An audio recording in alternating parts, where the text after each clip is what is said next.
사도행전 25장 13절부터 25장의 끝절 27절까지 한 절씩 교독하겠습니다.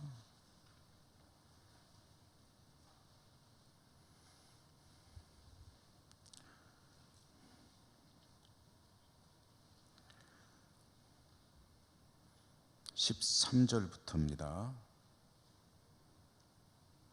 25장 13절부터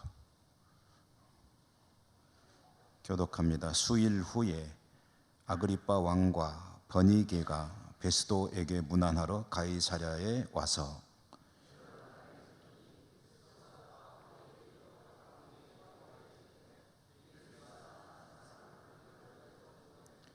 내가 예루살렘에 있을 때에 유대인의 대제사장들과 장로들이 그를 고소하여 정죄하기를 청하기에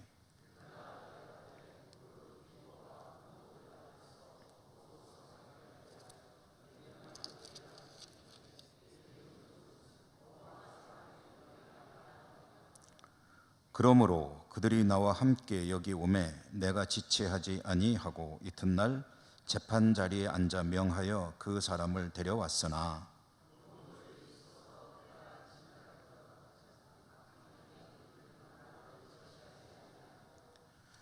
오직 자기들의 종교와 또는 예수라 하는 이가 죽은 것을 살아있다고 바울이 주장하는 그 일에 관한 문제로 고발하는 것뿐이라.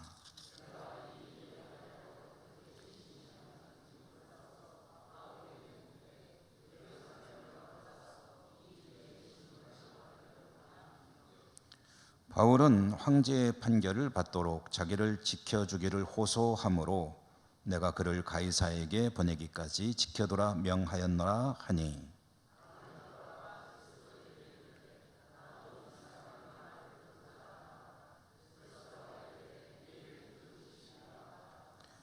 이튿날 아그리빠와 버니게가 크게 위엄을 갖추고 와서 천부장들과 시중에 높은 사람들과 함께 접견 장소에 들어오고 베스도의 명으로 바울을 데려오니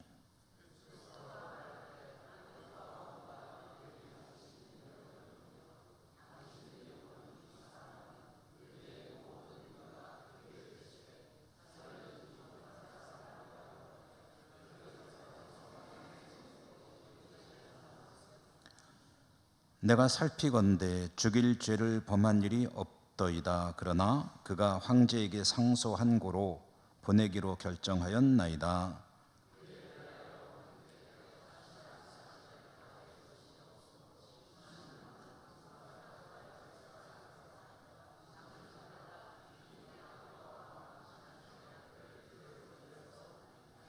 그 죄목도 밝히지 아니하고 죄수를 보내는 것이 무리한 일인 줄 아나이다 하였더라.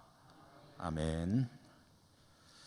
주님 은혜에 함께 하시기를 기원드립니다. 오늘 신약 성경 읽기 복음서 누가복음을 우리가 읽고 또 사도행전 읽기로 들어와서 160번째 사도행전으로만 하면은 60번째 본문의 말씀 읽었습니다.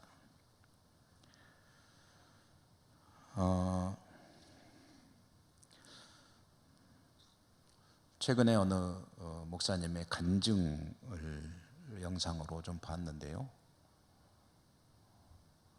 그 목사님이 이제 설교자인데 기도하던 중에 자기가 얼마나 열심히 성경을 연구하고 하나님의 말씀을 전하는지를 이제 하나님께 기도하고 그리고 이제 신학교 때 자신을 가르쳤던 선생님하고도 이제 얘기를 하면서 본인이 정말 열심히 성경을 연구해서 설교를 합니다 하고 얘기를 했는데 그 선생님이 하는 이야기가 뭐냐면 내가 설교를 하기 위해서 성경을 열심히 읽었지 않느냐 라고 이제 질문을 하더라는 거죠. 그렇다고 나는 최선을 다해서 성경을 읽고 연구해서 성도들에게 전했다. 열심히 목회했다. 이제 그런 얘기를 하는 거죠. 그러자 그 선생님이 하는 이야기가 비록 목사이지만 성경을 설교를 하기 위해서 읽는 책이 성경이 아니라는 거죠. 성경은 하나님을 사랑하기 위해서 읽는 책이다. 제가 그 얘기를 들으면서 저도 설교를 해야 하는 사람이기 때문에 좀 공감 가는 부분이 있습니다. 설교를 하기 위해서 성경을 뒤적일 때가 많거든요. 이제 다음엔 뭐 하지? 그래서 설교 본문을 찾기 위해서 성경을 읽고, 성경을 읽으면서 하나님의 음성으로 듣는 것보다는 여기서 무엇을 어떻게 해서 성도들에게 전하나, 말하자면 성경을 공부하는, 물론 성경을 공부하는 것이 꼭 필요한 일이지만 뭔가 조금 가장 중요한 것이 빠졌다 하는 그런 생각을 하게 됐습니다. 그러면서 좀 성경 읽기를 좀 방법을 바꿔보자. 여기서 설교할 거를 찾으려고 성경을 읽는 게 아니라 지금 하나님이 나에게 들려주시는 이야기를 내가 듣고 있다. 그래서 성경을 쭉 읽으면서 그것들을 하나님이 지금 나에게 말씀해 주신다. 우리 집사님이 그렇게 기도를 하셔서 제가 갑자기 이야기를 꺼내게 됐습니다. 하나님이 지금 나에게 이 이야기를 들려주신다. 오늘 본문의 말씀으로 보면 지금 사도 바울이 재판을 받고 있는 이야기인데, 재판받는 이야기를 어떤 하나의 역사적인 기록, 성경 속에 나오는 이야기, 다 그런 것이긴 하지만 하나님께서 2000년 전에 쓰시던 종인 사도 바울이 이렇게 로마 총독에 의해서 재판을 받을 때 이랬단다 라고 말씀하시는 것처럼 듣자, 그때 베스도라고 하는 총독은 이랬단다. 그는 이런 마음으로 사도 바울을 바라봤다. 한번 들어볼래? 이런 어떤 자세를 가지고 성경을 읽으니까 훨씬 좀 생생하게 읽혀지는 것을 경험한 적이 있습니다. 근데 성경을 읽을 때도 그렇고, 성경을 말씀으로 전해드릴 때도 들으시는 여러분들, 하나님께서 그 복음이 확산되던 그 당시 이야기를 기록으로 남겨서 우리에게 전해주는 것, 그리고 그것을 함께 나누게 하는 것, 공부하게 하는 것 다 중요하지만 근본적으로는 지금 하나님께서 과거에 사도 바울이 이런 고초를 겪으면서 복음을 위해서 이런 삶을 살았고 이런 일도 경험했다 하는 그 이야기를 직접 듣는다는 마음으로 이 말씀을 접하시면 더 좋지 않겠는가 하는 생각을 하게 됩니다. 오늘 전해주는 말씀의 내용을 전 들여다보면 사도 바울은 가이사랴에 억류된 채 재판받고 있었죠. 벨리스 총독 때 시작된 재판이 벨리스 총독이 소환되어서 말하자면 총독의 자리에서 이제 쫓겨나게 되고, 그다음 베스도 총독이 후임으로 와서 재판이 계속되는 그런 상황입니다. 새로 부임한 베스도 총독은 이 사도 바울의 문제를 빨리 해결하고 싶었습니다.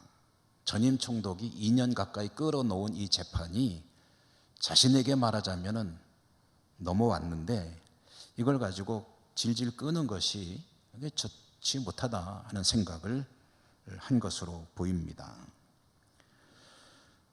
그런데 상황이 변한 건 아무것도 없습니다. 벨리스 총독이 왜 2년 동안이나 이 재판 문제를 해결하지 못하고 계속 질질 끌 수밖에 없었느냐 하면은 딜레마입니다. 법대로 재판하면 사도 바울은 무죄입니다. 그런데 유대인들 눈치를 봐야 되는 총독 입장에서는 정치적인 처신으로는 무죄를 선언할 수가 없습니다. 이 사람들이 가만히 안 있을 거거든요.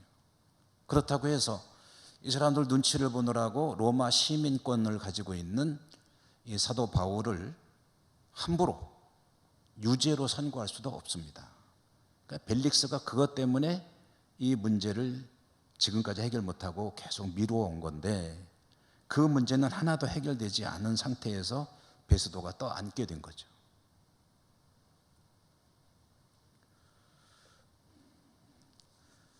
사도 바울을 신문해 보지만 뾰족한 수가 나올 리가 없습니다.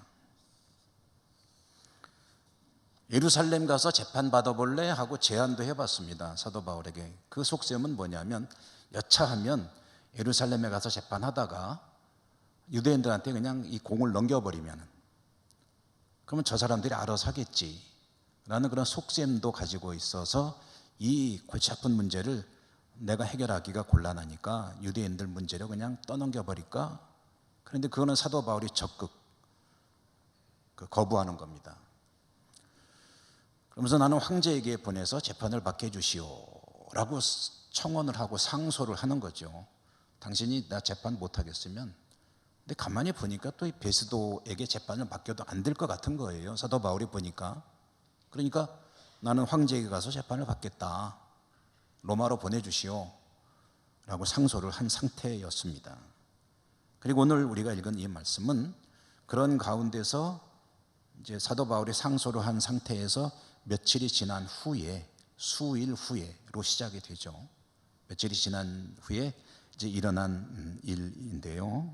어떤 일이 있었냐면, 아그리빠라고 하는 인물과 버니게라고 불리우는 이 두 사람이 신임 총독 베스도가 부임했으니 가이사랴로 인사차 찾아온 겁니다.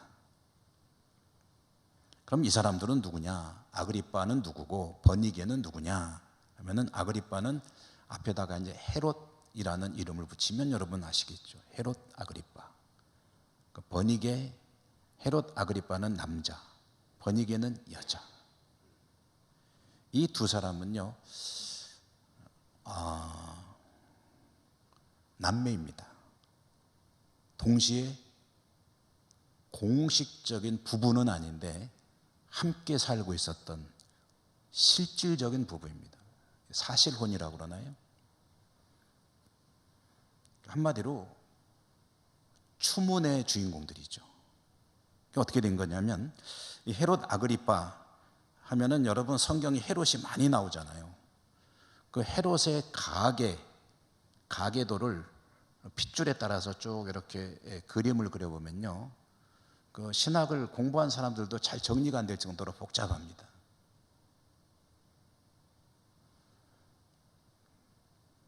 여러분에게 그걸 다 말씀드려봐야 저도 막 들어가면 미로 속을 헤매는 것 같은데, 다 말씀드려봐야 뭐 기억할 수도 없고 기억할 필요도 없고. 그런데 성경을 읽다가 헤롯이라는 인물이 나오면은, 그러면은 이 사람이 누군지는 그래도 좀 알아두면 좋잖아요. 그래서 중요한 인물 몇 사람만 말씀드리면, 헤롯 대왕이라고 불리는 인물이 있습니다. 헤롯 대왕. 헤롯 대왕은 예수님 탄생했을 때 베들레헴에서 2살 아래는 다 죽여라라고 명령 내렸던 그 사람 헤롯 대왕. 대왕이라는 이름은 여러분 보통 누구한테 붙이나요? 세종대왕. 또 대왕하면 누가 있을까요? 별로 없나요? 그러니까 대왕자가 붙었다는 것은 아주 위대한, 훌륭한, 존경받을 만한 그런 왕에게 붙이는 게 대왕이라고 하죠. 헤롯은 그러면은 그래서 붙였냐면 그건 아닙니다. 이 사람이 존경받을 만한 그런 인물이라서 대왕이라고 붙이는 건 아니고, 성경이 헤롯 가문의 첫 번째 원조다, 원조, 시초다 해서 그냥 큰 대자 써가지고 헤롯 대왕 이렇게 부릅니다. 이 사람이 마태복음 앞부분에 등장하는 예수님 당시 태어났을 당시에 이스라엘 지배자였던 사람이고요. 그다음에 헤롯 대왕이 죽은 뒤에 세 아들이 통치하는데, 나눠서 이스라엘 땅을 세 덩어리로 나눠 가지고 통치하는데, 그때 이제 성경에 나오는 헤롯 아켈라오라고는 인물이 있는데 뭐 기억 안 하셔도 됩니다. 기억하시고 싶으시면 이 사람이 아주 못돼가지고 쫓겨난 인물이다. 이 정도만 기억하셔도 되겠고요. 그 다음에 헤롯 안티파스라고 하는 인물이 있습니다. 헤롯 안티파스. 성경에 안티파스라고 나옵니다. 안디바라고 나오죠. 이 안티파스는 헤롯의 아들 중에 하나인데 세례 요한을 감옥에 가뒀다가 죽인 헤롯이 바로 헤롯 안티파스입니다. 그러니까 헤롯 대왕의 아들이죠. 벌써부터 조금 막 복잡해지기 시작하시죠. 헤롯의 세 아들 중에 헤롯 아켈라오, 헤롯 안티파스, 헤롯 빌립이라고 하는 인물이 또 있는데 이 인물은 그냥 모르셔도 됩니다. 그 다음에 이제 이 세 아들 말고도 아들들이 여럿이 있었어요. 그 중에 아들 말고 손자 중에 아그리빠라고 하는 인물이 있었습니다. 이 아그리빠는 또 누구냐면요, 야고보를 감옥에 가뒀다가 죽인 그 헤롯, 사도행전에 나오는 그 헤롯이 바로 이 헤롯 아그리빠인데 헤롯 대왕의 손자입니다.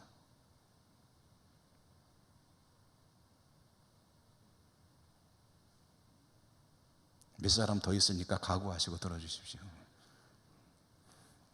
헤롯 아그리빠는 손자인데 이 손자 헤롯 아그리빠는 그 벌레 먹어 죽었다라고 사도행전에 나오는 인물이 있죠. 그게 헤롯 아그리빠 1세입니다.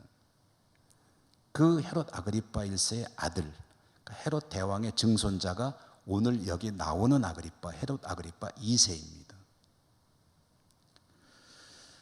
헤롯 아그리빠 2세가 있고 아그리빠 이 2세에게는 형제들이 있는데 여자 형제 중에 큰 누나가 버니게입니다.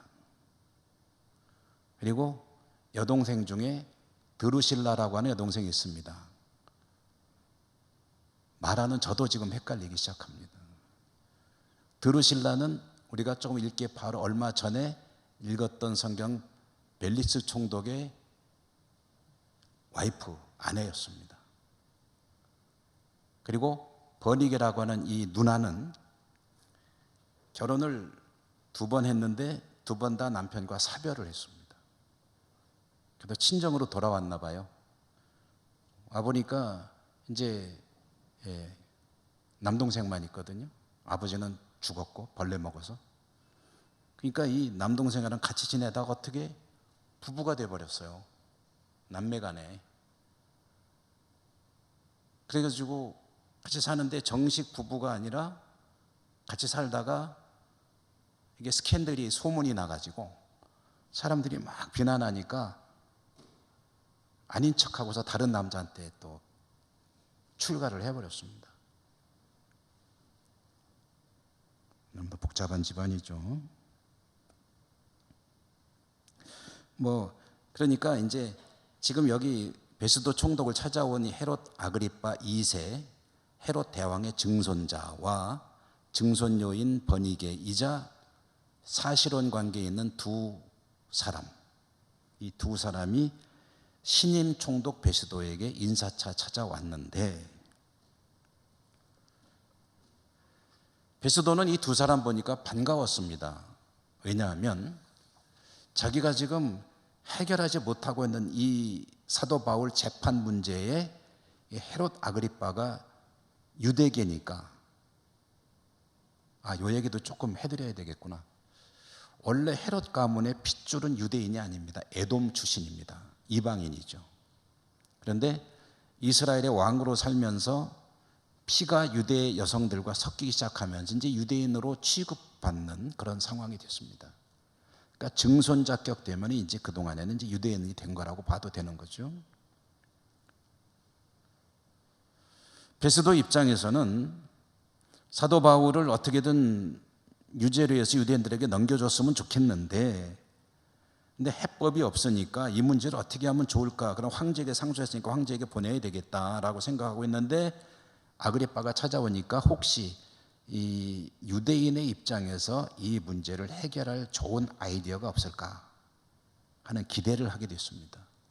아그리빠요 하면서 마침 아그리빠가 나도 사도 바울로부터 이야기 좀 듣고 싶다 하는 그런 얘기를 하니까 내일 그 이야기를 함께 들어보십시다 하고 이제 그 자리를 마련하는 겁니다.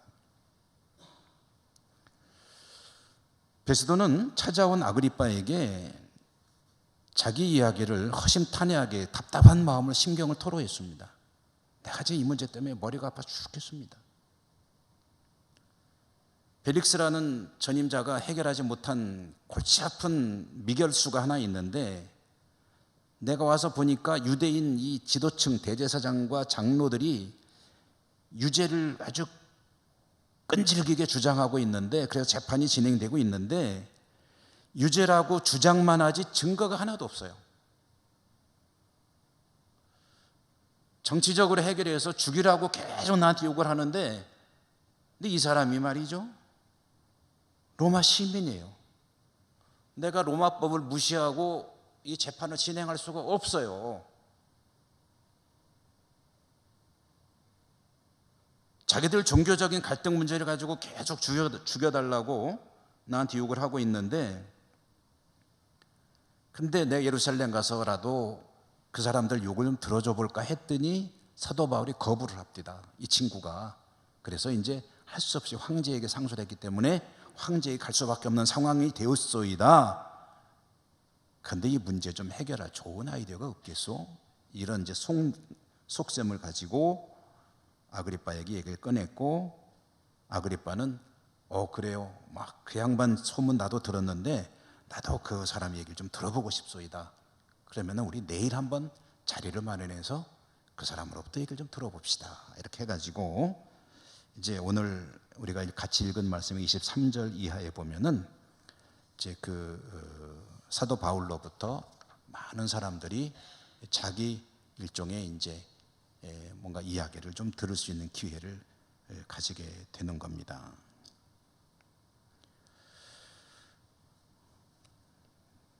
그 자리에는 오늘 여러분 23절 이하 또 읽었잖아요. 아그리빠와 버니게가 참석하고, 오늘 성경에 보면은 베스도와 천부장들도 참석하고, 그러니까 천부장이 로마군의 아주 고위 간부인데, 우리식으로 말하면은 제가 말씀드렸죠, 연대장급의 아주 높은 계급이 높은 사람인데, 이 유대 땅에는 천부장이 5명이 있었다고 알려지고 있습니다. 5명. 그래서 오늘 성경에 보면 천부장들이라고 되어 있죠. 이 천부장들과 이 가이사랴의 유력 인사들, 고위층, 간부들, 로마인들, 이런 사람들이 이제 모였는데, 모인 자리가 재판정이 아니고 일종의 어떤 홀에 모인 것으로 보고 있습니다. 그러니까 많은 사람들이 와서 사도 바울의 이야기를 한번 들어봅시다. 아그리빠가 내놓은 이야기를 이제 그렇게 베스도가 자리를 마련한 겁니다. 자, 여러분, 여기서 잠깐 스톱하고 이 상황을 우리가 좀 객관적으로 한번 보도록 하죠. 베스도와 천부장들과 가이사랴의 많은 유력 인사들과 상류층 인사들입니다, 말하자면. 그 다음에 아그리빠와 버니게, 아마 적지 않은 숫자의 사람들이 아마 널찍한 홀에 모여 있을 것으로 이해합니다. 그런 자리에 사도 바울이 와서 뭔가 얘기를 좀 하기를 바라고 이 사람들이 들으려고 준비하고 있는 겁니다. 그럼 이 그림을 여러분 생각해 보시면 뭐 떠오르는 어떤 뭔가가 없으십니까?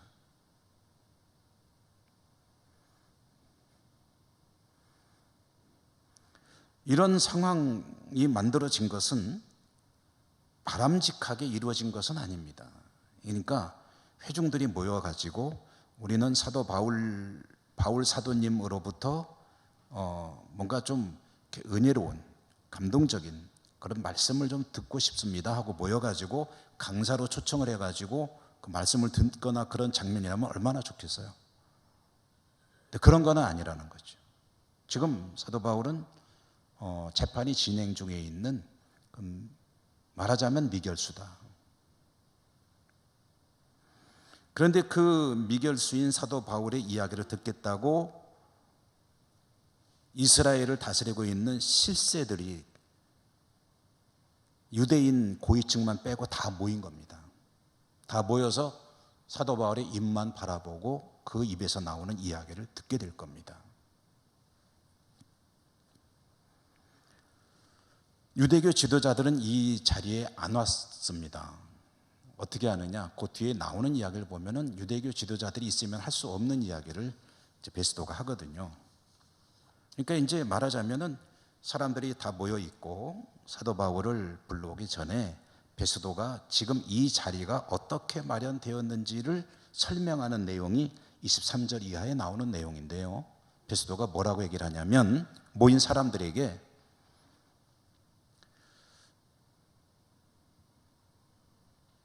유대인들은 좀 이따가 나올 이 사람을 반드시 죽여야 된다고 주장하고 고소하고 있고 끈질기게 요구하고 있다. 지금 그런 상황입니다. 그런데 내가 보니까 이 사람은 그런 죄를 지은 바가 없습니다. 무죄입니다. 좀 전에 아그리빠가 했던 이야기 다시 거의 반복하는 거죠. 그럼 죄가 없으면 석방해야 될 거 아니냐? 근데 석방도 할 수가 없게 됐습니다. 왜냐하면 이 사람이 황제에게 재판을 받겠다고 상소를 했기 때문입니다. 이제 내가 풀어주고 싶어도 풀어줄 수가 없게 됐습니다.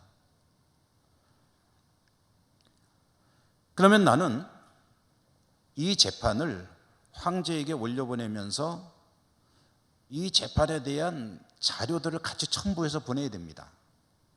이 사람은 어떠한 죄로 어떻게 되었고 어떻게 재판이 진행이 그동안 되었고 어떤 증거가 있고 그러므로 어떻게 해왔는데 마지막으로 로마 시민권자로서 황제에게 재판을 받았다고 해서 이렇게 올리게 되었습니다 라고 해야 되는데 보낼 서류에 죄의 내용이 없는 거예요.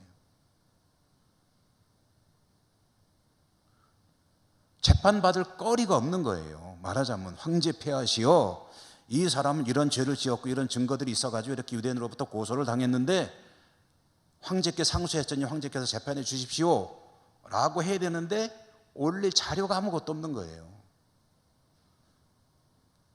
그러니 죄수만 보내자니 참 그것도 이 총독 입장에서는 난감한 겁니다.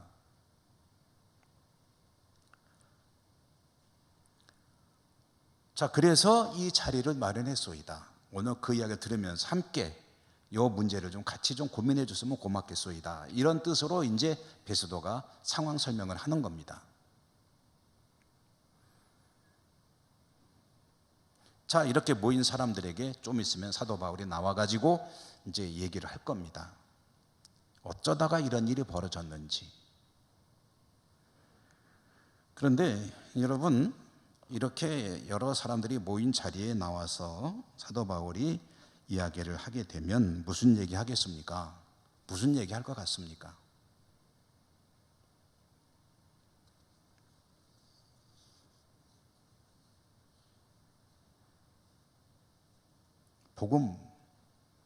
복음에 대해서 이야기하겠죠.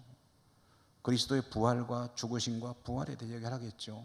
자기가 어쩌다가 이런 사람이 되었는지도 이야기하겠죠. 그런저런 자초지종을 다 얘기할 겁니다. 그리고 그 중심에는 뭐가 있겠습니까? 복음이 들어있는 거죠. 예수 그리스도에 대한 이야기를 하게 될 겁니다. 그러면은 좀 전에 말씀드렸지만 우리는 이 상황을 좀 객관적으로 보자는 거죠. 뭡니까? 자연스럽게 사도 바울에 의해서 복음이 선포되는 자리가 마련된 거죠. 그렇지 않습니까? 모이란다고 모이겠습니까? 자, 내가 이런 사람인데 앞으로 중요한 얘기 할 거니까 좀 다 와서 내 얘기 좀 들어보시오 한다고 모이겠습니까? 그런데 모여 있다는 거예요. 이스라엘 땅에 최상류층 실세들이 다 모여서 죄수의 신분으로 지금 갇혀있는 사도 바울이 전하는 그 복음을 가만히 앉아서 듣게 될 겁니다. 그럼 이런 그림을 보면서 우리가 뭘 알 수 있느냐? 물론 그 자리에서 모인 사람이 몇 명인지는 알 수 없지만 그 중에 몇 명이라도 사도 바울이 전하는 복음을 듣고 회심할 수 있겠느냐, 회심할 것으로 기대할 수 있겠느냐 하면은 그거는 알 수 없는 일입니다. 그리고 다 들으면서 쓸데없는 소리 들었네 하면서 나가는 그런 장면도 우리가 예상할 수 있습니다. 100명이 왔다 그러면 100명 전부 다 에이 오늘 시간 낭비했네 하면서 돌아갈 수도 있습니다. 한두 명이라도 마음속에 뭔가 찔림이 있거나 감동이 있어가지고 예수 그리스도에 대한 관심을 가지고 돌아갈 수도 있을 겁니다. 근데 그건 알 수가 없어요. 그러면은 이 상황이 비록 참 어렵게 마련된 자리이고 그렇지만 의미가 없는 거냐 하면 그건 또 그렇지 않습니다.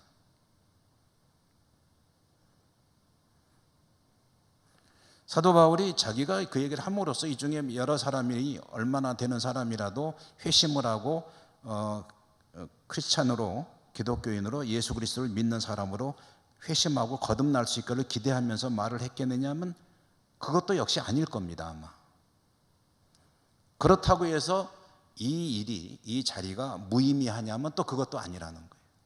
이건 굉장히 중요한 의미가 있는 일이다. 사도 바울이 로마의 성도들에게 편지를 썼습니다. 그게 로마서라는 성경입니다.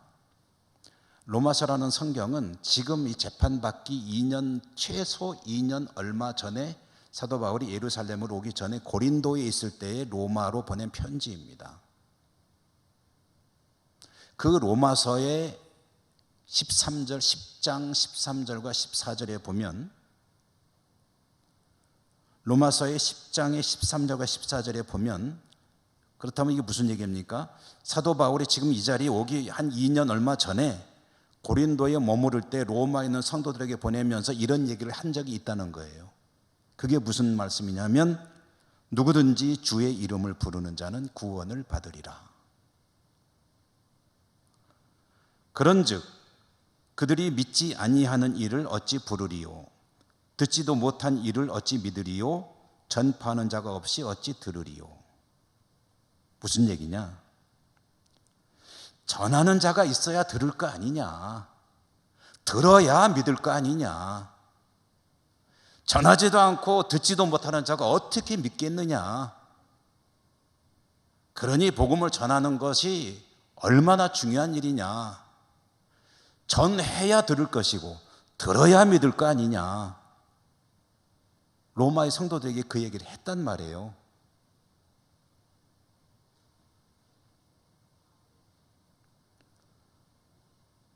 사도 바울은 이런 상황을 만날 때마다 자기가 로마 성도들에게 했던 그 이야기를 떠올렸을 수도 있을 겁니다.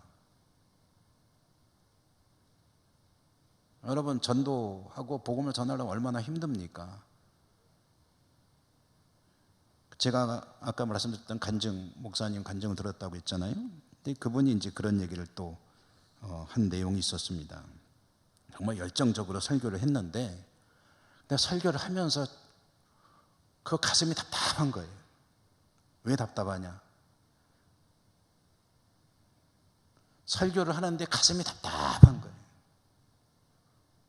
그 표현을 뭐라고 하냐면은 계란으로 바위를 치는 것 같은 느낌이더라는 거죠. 자기는 그렇게 추구하고 성경을 연구하고 해서 준비해가지고 설교를 하는데 그 설교를 하면서 느끼는 느낌이 그 바위에 들어가고 계란 던지는 느낌이더라는 거예요. 말씀을 전하는데 회중들이 듣는 건지 안 듣는 건지도 모르겠고 졸고 앉아 있고 그리고 도대체 설교자 입장에서 볼 때 이게 내가 이게 말씀을 전하는 게 무슨 의미가 있나 할 정도로 회의가 찾아오더라고요. 묵묵히 듣기만 하고 있는데 그게 너무 이제 힘들더라는 거죠. 그러다가 이제 이 목사님이 제가 선교단 교회를 이제 사임하고 임지로 옮기게 됐어요. 이제 미국에서 목회를 하다가 한국으로 이제 임지를 옮기게 됐는데, 이제 교회에서 이제 사임하고 이제 나오게 되니까 이제 성도들하고 인사를 할 거 아니에요.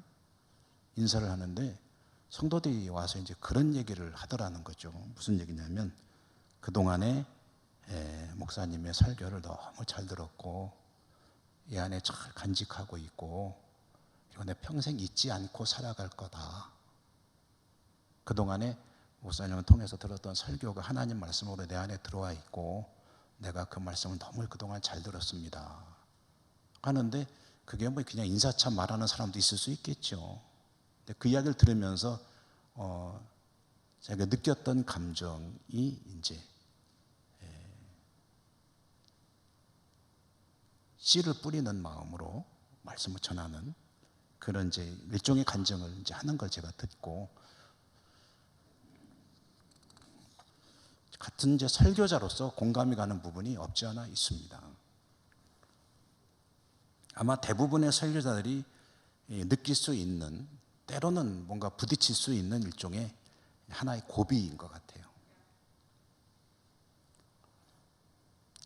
저는 그러면 이제 여기 계신 분들이 당신도 그러시오? 하고 궁금해 하실까 봐 말씀을 드릴게요. 저는 그렇지 않습니다. 아멘. 할렐루야. 왜 그러냐? 우리 교회의 성도님들은 말씀을 잘 받으시는 분들이거든요. 이건 저만의 이야기가 아니고 우리 교회의 설교를 위해서 왔다 가는 목사님들이 대체로 하는 이야기입니다. 설교자들은 알거든요. 말씀을 전할 때 이분들이 말씀을 잘 듣고 계신지, 잘 받아들이는지, 아니면은 정말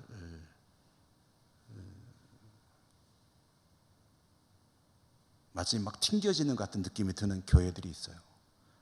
나는 나름대로 막 하는데 막 그야말로 진짜 계란으로 바위치는 것 같은 느낌이 드는 교회들도 없지 않아 있습니다. 저도 여러 곳에 설교를 하러 다니다 보면은 그런 게 있어요. 제가 간혹 말씀드린 적이 있죠. 근데 우리 교회는 참 그런 면에서 너무 감사한데, 그런데 말씀을 전할 때 어떤 자세로 하는가? 100명이 들을 때 99명이 안 들어도 한 명만 듣는다 해도 하나님은 그 한 사람을 위해서 말씀을 준비하게 하는 경우들도 얼마든지 있거든요. 지금 당장 100명이 듣고 100명이 아무런 감동 없이 듣는다 하더라도 그 말씀이 씨앗이 뿌려져 가지고 나중에 언젠가 그 사람이 그 말씀을 기억하며 주님에게 관심을 가지게 되고 주님을 찾게 되고, 그래서 그 사람이 구원받는 길로 나올 수 있는 그런 씨앗이 심길 수 있거든요. 사도 바울이 자기를 죄수로 바라보고 있는 사람들 앞에서 복음을 전할 때 얼마나 큰 기대를 할 수 있겠습니까? 많은, 그럼에도 불구하고 있는 힘을 다해서 하는 거예요. 왜 그렇습니까? 전하는 자가 없이 어떻게 들을 수 있으며 듣지 않고 어떻게 믿을 수가 있느냐. 불과 한 2년 얼마 전에 로마 성도들에게 자기가 했던 이야기는, 이건 괜히 나온 얘기가 아니에요. 자기 안에서 항상 자리 잡고 있는 이야기가 나온 것이고, 그래서 디모데라고 하는 제자 겸 후계자 겸 아들과 같은 사람 있지 않습니까? 그에게 보내는 편지 디모데 후서에서 사도 바울이 이렇게 이야기하죠. 많이 들어보셨죠? 너는 부지런히 열심히 말씀을 전하라. 때를 얻든지 못 얻든지. 때를 얻든지 못 얻든지 하나님의 말씀을 열심히 전하라. 설교자에게 만약 그렇게 말했다면 전도자에게는 너는 때를 얻든지 못 얻든지 부지런히 복음을 전하라. 듣는 자, 전하는 자가 있어야 들을 수 있고 들어야 믿을 거 아니냐.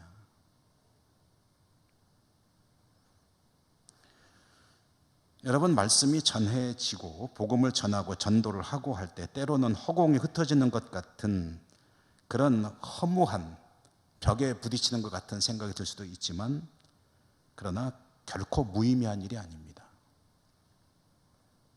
어느 날 말씀드린 대로 무심코 들었던 그 한마디가 그 안에 자리를 잡고 있다면 그 한마디 때문에 그가 살 수도 있습니다. 그러니까 전하는 거예요.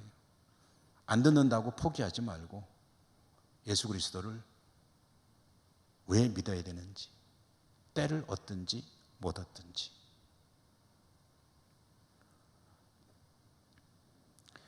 자, 이렇게 해서 이제 바울이 자기 이야기를 쭉 꺼내게 되는데 그거는 26장에 나오기 때문에 다음 수요일에 26장 우리가 쭉 읽어보면 그렇게 모인 사람들 앞에서 바울이 무슨 얘기를 하는지를 우리가 알 수 있게 될 것입니다. 그 이야기는 다음 수요일에 보도록 하고요. 여러분 항상 주님의 생명의 복음을 언제든지 전할 수 있는 여러분의 삶이 되시기를 축복합니다. 은혜로우신 하나님 감사합니다. 오늘도 저희들이 말씀을 들었습니다. 하나님께서 들려주시는 이 말씀, 삶의 현장에서 전하는 자로 살아갈 수 있는 저희들 될 수 있도록 하나님께서 깨우쳐 주신 줄 믿습니다. 언제 어디서나 하나님의 복음을 전하고 말씀 따라 살아갈 수 있는 용기, 은혜, 은사 더하여 주시옵소서. 예수님 이름으로 감사하고 기도드립니다. 아멘.